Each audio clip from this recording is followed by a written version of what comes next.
2020년 1분기 사과, 애굽의 10재앙들입니다. 애굽인과 바로가 그 마음을 강팍해 한 것 같이 어찌하여 너희가 너희 마음을 강팍해 하겠느냐. 그가 그들 중에서 기이하게 행한 후에 그들이 백성을 가게 하므로 백성이 떠나지 아니하였느냐. 3일상 6장 6절에 있는 말씀입니다. 그렇습니다. 하나님께서는 아무도 멸망시키지 아니하십니다. 멸망하는 자가 있다면 그는 스스로 멸망을 자초하는 것이 될 것입니다. 양심의 경고를 무시하는 자는 불신의 씨를 심는 자입니다. 그 씨는 정확하게 불신을 수확하게 되고 말 것입니다. 제1과입니다. 무미한 것을 섬김에 대한 항해. 첫 번째 재앙은 무엇이었으며 왜 그것이 보내졌는가? 출애굽기 7장 17절 여호와가 이같이 이르노니 내가 이로 인하여 나를 여호와인 줄 알리라 하시니라. 불자다 내가 내 손에 지팡이로 하수를 치면 그것이 피로 변하고 하수의 고기가 죽고 그 물에서는 악취가 나리니 애굽 사람들이 그 물 마시기를 싫어하리라 하라. 하나님께서 모세를 지도자로 세워 이스라엘 백성을 애굽에서 해방하도록 하셨습니다. 모세가 애굽 바로 왕에게 가서 하나님께서 말씀하신 대로 내 백성을 보내라고 요구했습니다. 그러나 바로 왕이 거절하자 하나님께서 말씀하신 대로 하나님의 지팡이를 던져 애굽 마술사들의 지팡이를 삼켜버리겠습니다. 하나님의 권능을 보여주신 것입니다. 그럼에도 불구하고 애굽 바로 왕이 마음이 완강하여 이스라엘 백성 보내기를 거절합니다. 결국 하나님께서는 이스라엘 백성들을 애굽에서 구원하고 그들로 하여금 참된 신은 오직 하나님 한 분뿐임을 알게 하기 위해 10가지 재앙을 내리게 됩니다. 애굽에 그 재앙들이 내리고 있는 동안에도 바로 왕은 정해진 시간마다 나일강에 그의 미신적인 기도를 드렸습니다. 매일 아침 강에 나아가 강둑에 서서 그 강이 이루어 놓은 업적을 상세히 열거하면서 또 그 물의 이디한 능력을 말하면서 그 물에 찬양과 감사를 드렸습니다. 그 내용인즉 그 강물은 땅을 적시며 그들의 식탁에 먹을 것을 제공하므로 그 강이 없으면 그들은 존재할 수 없다는 것 등이었습니다. 하나님께서 모세에게 애굽 바로 왕이 나일강을 숭배하는 아침 제사를 드리기에 나일 강가로 나올 때 그곳에 가서 내 백성을 보내라. 그러면 그들이 광야에서 나를 섬길 것이라고 전하라는 것입니다. 그리고 하나님의 지팡이로 나일강을 쳐서 강물을 피로 변하게 하고 물고기가 죽어 악취가 나게 될 것이고 하나님의 지팡이를 잡고 애굽의 물들과 강들과 운하와 목과 모든 호수 위에 팔을 내밀면 그것들이 피로 변하여 애굽 온 땅과 나무 그릇과 돌 그릇 안에 모두 피가 있으라는 것입니다. 이른바 모든 물을 피로 변하게 하는 재앙인 것입니다. 나일강은 애굽 사람들에게 모든 축복의 근원으로 신처럼 숭배하는 강이었습니다. 이러한 나일강에 내려진 피 재앙으로 애굽의 우상 숭배를 그 뿌리부터 무너지게 하신 것이었습니다. 특히 애굽 사람들은 물고기를 주식의 하나로 삼았는데 나일강은 그 주요 공급원이었습니다. 나일강은 이제 더 이상 생명과 축복을 주는 강이 아니라 죽음과 악취를 토해내는 죽음의 강이 됐습니다. 나일강과 나일강에 사는 고기까지 우상화하여 생겼던 애굽에 내린 치명적인 피의 재앙이었습니다. 그러나 바로 왕은 물이 피로 변하는 재앙을 당하고서도 그 마음이 완악하여 이스라엘 백성을 내보내라는 하나님의 말씀을 듣지 아니했습니다. 하나님께서 장차 세상 종말의 모든 물이 피가 되어 바다의 모든 생물이 죽음을 당하는 재앙을 예언하셨습니다. 계시록 16장 3, 4절에 둘째 천사가 그 대접을 바다에 쏘음에 바다가 곧 죽은 자의 피같이 되니 바다 가운데 모든 생물이 죽더라. 셋째 천사가 그 대접을 강과 물 근원의 소돔의 피가 되더라. 일부 강에서의 녹조 현상과 바다의 적조 현상에도 엄청난 고깃대가 죽음을 당하는데 모든 물이 붉은 피로 변한다면 그야말로 모든 생물의 죽음은 뻔한 것입니다. 생태계의 몇 가지 곤충이나 동물의 멸종이 생태계 파괴를 가져오고 생태계 파괴는 결국 인류의 생존 환경에도 치명적인 결과를 가져오고 있음은 모두가 다 아는 사실입니다. 그러므로 모든 생물의 죽음은 세상 종말이 다 됐음을 나타내는 것입니다. 강과 물 근원이 피가 되는 재앙은 수질 오염 정도가 아니라 더 이상 마실 물이 없어진 파멸 현상을 뜻하는 것이기 때문입니다. 나아버립니다. 두 번째 재앙은 무엇이었으며 하나님께서는 이 재앙의 영향을 어떻게 제거하셨습니까? 출애굽기 8장 2절 내가 만일 보내기를 거절하면 내가 개구리로 너의 온 지경을 칠지라.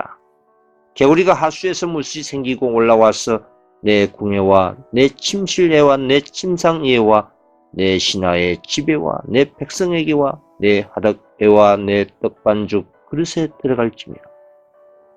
그렇습니다. 애굽 바로왕이 하나님의 말씀을 다시 거절하자 두 번째 재앙이 내려 개구리가 나일강과 운하와 연못 등에서 무수히 올라와 득실거려 바로왕의 궁전에 들어가고 왕의 침대에도 올라가고 왕의 신하와 백성들의 집에 들어가고 화덕과 떡반죽 그릇에 들어가고 백성들과 모든 신하들에게 튀어 올라왔습니다. 그야말로 개구리가 올라와 그 땅을 뒤덮었습니다. 실상 개구리들은 본능적으로 사람을 피하는 것이 상례입니다. 개구리들이 애굽 사람들의 생활 전역에 깊숙이 침투하여 그들의 생활 질서가 파괴됐습니다. 이는 개구리 우상의 허구성을 여실히 보여준 것이었습니다. 애굽 사람들은 개구리를 신성하게 여기고 그것을 죽이려고 하지 않았습니다. 그러나 지금은 진흙투성이의 성가신 개구리들을 더 이상 참을 수가 없었습니다.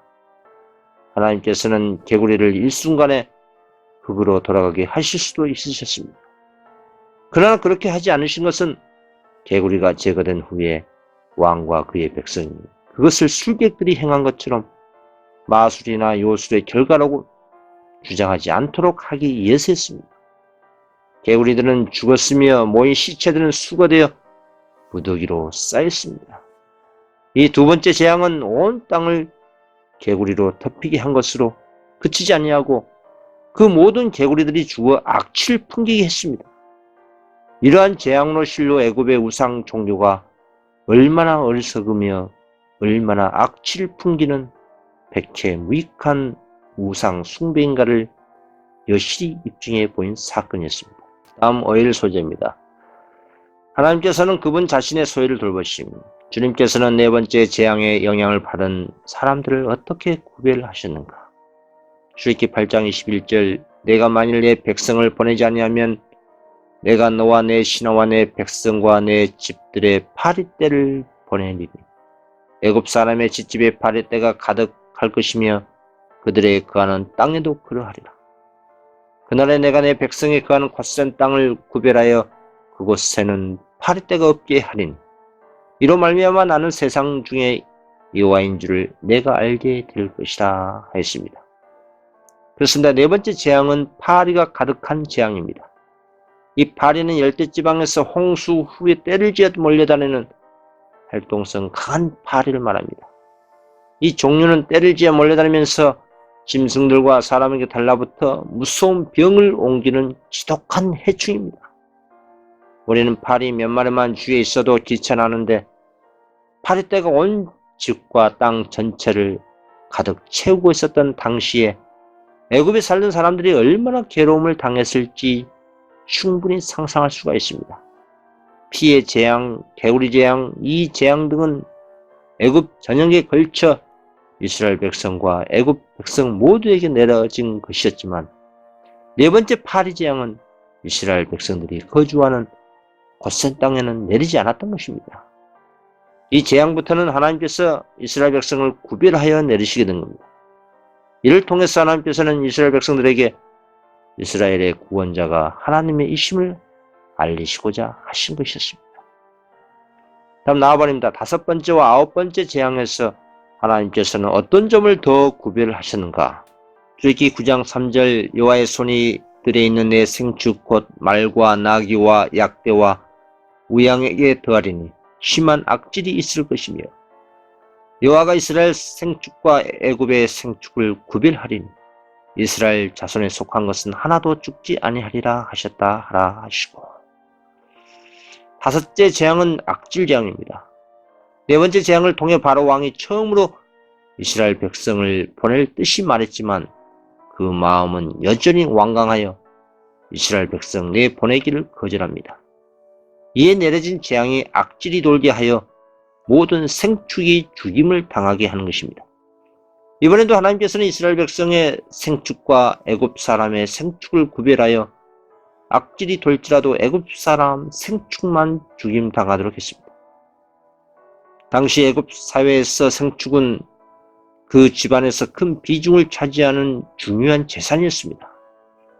생축은 전쟁용으로 사용하는 가축과 장단거리 수송용으로 사용하는 가축, 병작에 사용하는 가축 등을 말하는 것입니다. 그런 생축에 악질이 돌아서 죽임당했다는 것은 애굽의 군사, 경제, 교통에 치명타를 가한 것이었습니다. 이전까지의 재앙은 단순히 사람 또는 짐승을 일시적으로 괴롭히는 것으로 끝났지만 이 다섯 번째 재앙부터는 생명과 직결될 문제로서 훨씬 재앙의 정도가 심화되었습니다. 하나님께서 이스라엘의 생축과 애굽의 생축을 구별하신 것은 이스라엘 백성은 하나님께서 특별히 선택하신 당신의 백성이라는 사실을 애굽 사람들에게 깨우치고 그 백성을 향한 하나님의 사랑과 긍휼이 심지어 생축에까지 미침을 보여주기 위해서였습니다. 아홉 번째 되는 재앙은 흑암의 재앙입니다. 흑암 재앙은 애굽 사람들에게 가장 치욕적인 재앙이었습니다. 애굽에서 최고의 신으로 숭배받는 태양신의 존재를 무섭게 하는 재앙으로 우상 숭배의 헛됨을 여실히 보여준 것이었기 때문이었습니다. 이 재앙으로 아주 캄캄한 흑암이 3일 동안 애굽 전역을 뒤덮였습니다. 그 기간 동안 애굽 사람들은 서로 알아볼 수도 없었고 자기 자리에서 일어난 사람도 없었습니다. 그러나 이스라엘 자손들이 사는 곳에서는 빛이 있었습니다. 태양빛은 순식간에 사라지고 도무지 앞을 분간할 수 없는 지륵 같은 어둠만이 온 지면을 덮을 뿐이었습니다. 흑암 중에 거친 폭풍우와 칙칙한 습기로 인해 집안에 있는 불빛까지 꺼지게 되므로 사람들은 단지 깊은 골방에서 공포에 떨며 폭풍이 가라앉을 때까지 숨어 있어야만 했었습니다. 캄캄한 어둠 속에서 마치 눈먼 소경처럼 더듬거리는 사람들의 모습도 연상할 수 있었습니다. 이런 영적인 어둠이 극에 달해 애굽 사람들의 심령 상태를 가시적으로 보여주는 것이기도 합니다. 그러므로 이것은 곧 뒤따라올 죽음의 밤을 예견케 하는 전조의 재앙이었습니다. 세상 종말을 예언하고 있는 계시록 16장 11절에 보시면 세상이 온통 캄캄해진 암흑 재앙으로 인해 사람들은 자기 혀를 깨물 정도의 고통을 당하면서도 오히려 하나님을 해방하고 회개하지 아니한다고 예언하고 있습니다. 다음 4번입니다. 주께서 그분의 백성들을 위하여 어떤 돌보심을 약속하셨는가? 나중에 9번째 재앙 동안 애굽인들에게까지 어떻게 이런 돌보심이 주어졌는가? 신명기 32장 43절 너희 열방은 주의 백성과 즐거하라. 주께서 그 종들의 피를 갚으사 그 대적에게 보수하시고 자기 땅과 백성을 위하여 속죄하시리로다. 시편 103편 8절 여호와는 자비로우시며 은혜로우시며 노하기를 더디하시며 인자하심이 풍부하시도다 했습니다. 비록 이 재앙이 무섭기는 했지만 하나님의 긍휼하심과 그의 멸망시키기를 기뻐하지 않으심의 증거가 나타났습니다. 가장 무서운 마지막 재앙을 내리시기 전에 그분은 백성들에게 반성하고 회개할 기회를 주실 것이었습니다. 하요일 소재입니다. 술객들이 패배를 시인하고 세 번째 재앙에 대한 술객들의 반응은 무엇이었습니까? 출애굽기 8장 18절 술객들이 자기 술법으로 이같이 행하여 이를 내려 하였으나 못하였고 이는 사람과 생축에게 있으니라. 술객이 바로에게 고하되 이는 하나님의 권능이니라. 하나 바로의 마음이 강팍해 되어 그들을 듣지 아니하였으니 여호와의 말씀과 같더라. 그렇습니다. 세 번째 내린 재앙은 티끌이 이가 되는 것이었습니다. 이는 사람들의 머리털과 옷 속 심지어 눈과 코 속까지 기어들어가 쏘아댐으로 피부에 고통스러운 자극을 일으킵니다. 실로 이런 곤충들이 여름밤에 하루살이같이 눈을 뜰 수 없을 정도로 사람에게 달라붙는다면 그 괴로움은 이루 말로 말할 수 없을 것입니다. 바로가 술객들을 불러 같은 이적을 행하게 했으나 그들은 할 수가 없었습니다. 그리하여 하나님이 행하신 일은 사단의 것보다 우월하다는 것이 나타났습니다. 술객들도 스스로 이는 하나님의 권능이라고 시인하지 아니할 수가 없었습니다. 다음은 나아번입니다. 하나님께서는 모세에게 종기 재앙이 내리도록 어떻게 지시하셨습니까? 풀무에서 나오는 재는 어떤 의미가 있었는가? 라는 질문입니다. 출애굽기 9장 8절 여호와께서 모세와 아론에게 이르시되 너희는 풀무에 재 두 웅큼을 가지고 모세가 바로의 목전에서 하늘을 향하여 날리라. 그 재가 애굽 온 땅에 티끌이 되어 애굽 온 땅의 사람과 짐승에게 붙어서 독종이 발하리라.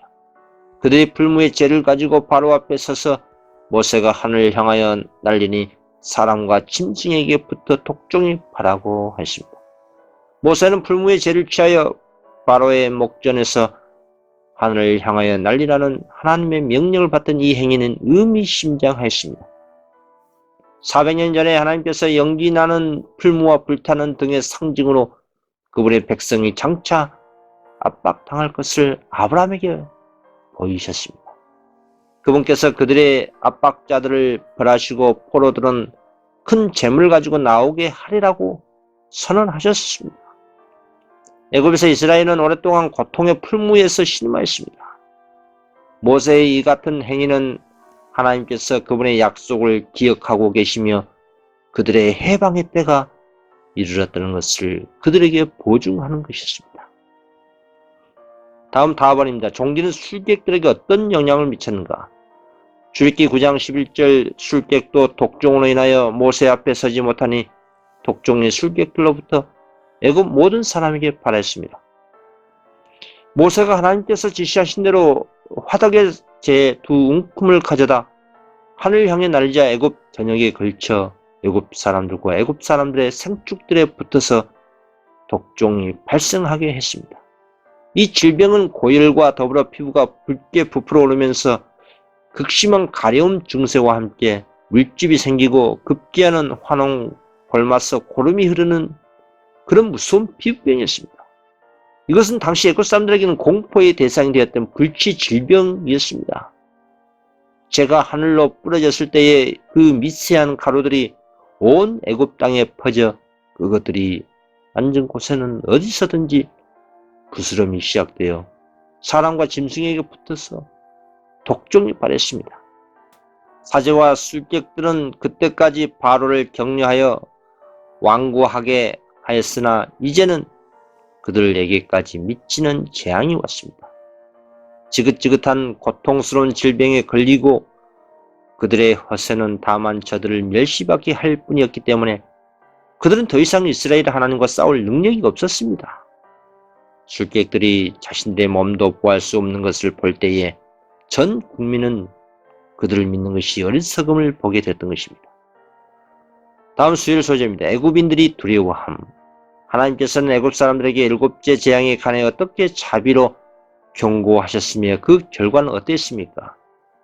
출애굽기 9장 18절 내일 이맘때면 내가 중한 우박을 내리니 애굽 개국 이래로 그 같은 것이 있지 않던 것이더라. 이제 보내 내 생축과 내 들에 있는 것을 다 모으라. 사람이나 짐승이나 물에 들에 있어서 집에 돌아오지 않는 자에게는 우박이 그 이후에 내리리니 그것들이 죽으리라 하셨다 하라 하시니라. 바로의 신하 중에서 여호와의 말씀을 두려워한 자들은 그 종들과 생축을 집으로 피하여 들었으나 여호와의 말씀을 마음에 두지 아니한 자는 그 종들과 생축을 들에 그대로 두었더라. 그렇습니다. 하나님께서는 7번째 우박의 재앙을 내리셨습니다.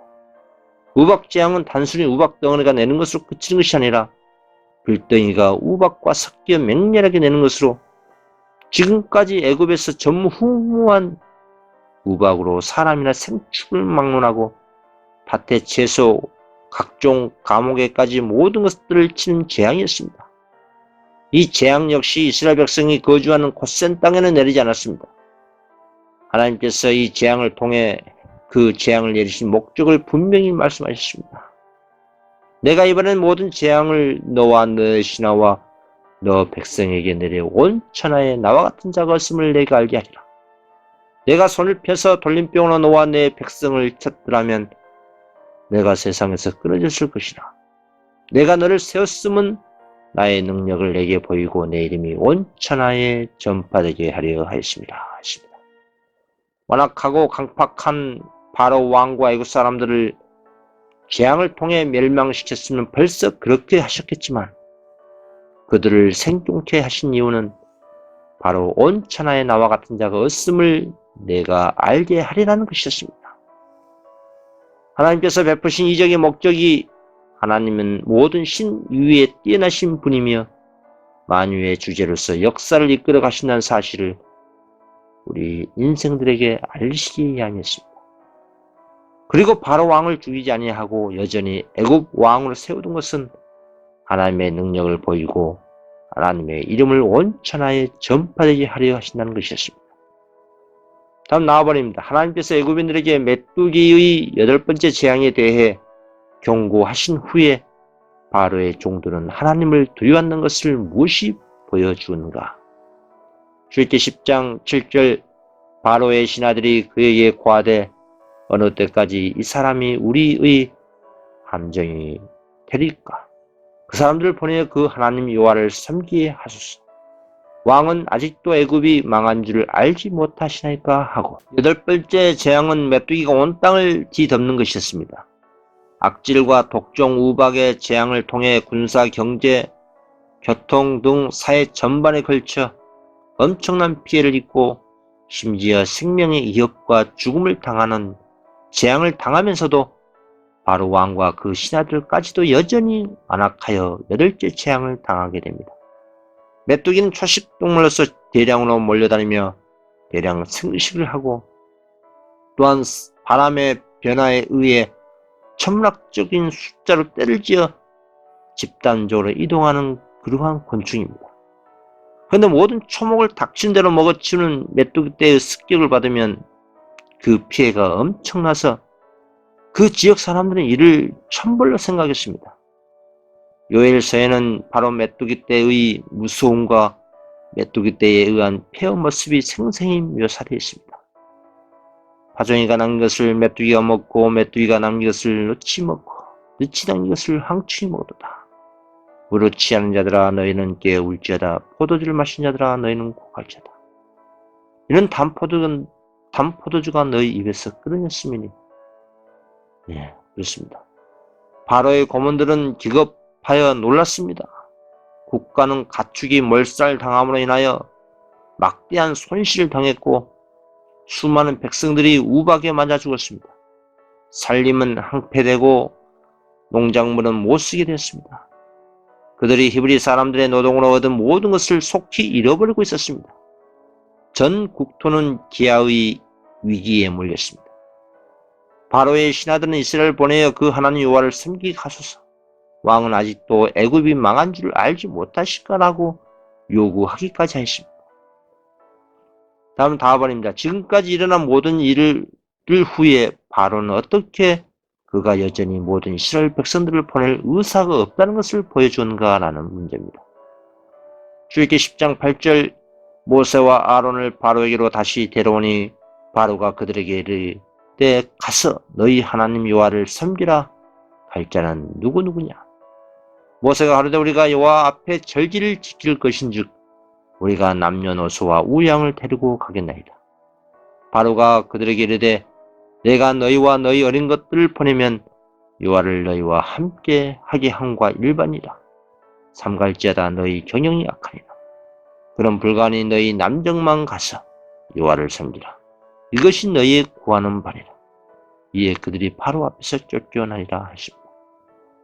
바로는 심한 노역으로 이스라엘 백성을 멸하고자 노력하였으나 이제 그는 그들의 복지와 그들의 자녀들에 대한 친절한 깊은 관심을 가진 척하였습니다.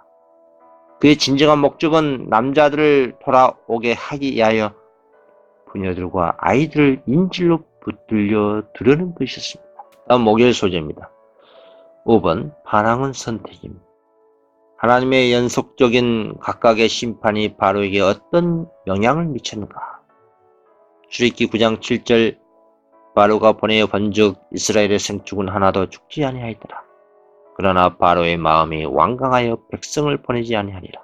바로의 마음이 강팍하여 이스라엘 자손을 보내지 아니하였으니 여호와께서 모세에게 말씀하심과 같더라. 모세와 아론이 바로에게 들어가서 그에게 이르되 히브리 사람의 하나님 여호와께서 말씀하시기를 내가 어느 때까지 내 앞에 겸비치 아니하겠느냐. 내 백성을 보내라. 그들이 나를 섬길 것이라. 하나님께서는 그분의 종들을 통하여 사람들에게 말씀하시며 주의와 경고를 주시고 죄를 견책하십니다. 그분은 각 사람에게 그들의 그릇된 행위가 품성에 고착되기 전에 그것들을 시정할 수 있는 기회를 주십니다. 그러나 만일 그가 시정받기를 거절한다면 하나님의 능력은 그의 행동에 경향을 제시하기 위하여 개입하지 않으십니다. 그는 같은 길을 되풀이하기가 훨씬 쉽다는 것을 알게 될 것입니다. 사람이 계속 빛을 거절하면 그는 더욱 강력한 가만획도 영구적으로 감명을 주지 못하는 곳에 자신을 두게 됩니다. 나아버립니다. 바로가 하나님께 반항하기를 선택했을 때 이 죄는 무엇에 비유됐으며 항상 그러한 선택의 결과는 무엇인가? 라는 문제입니다. 3일상 15장 23절 이는 거역하는 것은 사술의 죄와 같고 완고한 것은 사신 우상에게 절하는 죄와 같으니라. 왕이 여호와의 말씀을 버렸으므로 여호와께서도 왕을 버려 왕이 되지 못하게 하셨나이다 하십니다. 잠언서 28장 14절 항상 경외하는 자는 복되거니와 마음을 강팍하게 하는 자는 재앙에 빠지니라 하십니다. 그렇습니다. 하나님의 진리에 대하여 철저히 무관심한 사람은 자기 자신이 심은 것을 수확하게 됩니다. 거룩한 진리에 대한 태망과 저항을 나타낸 자는 그들이 뿌린 것을 수확하고야 말 것입니다.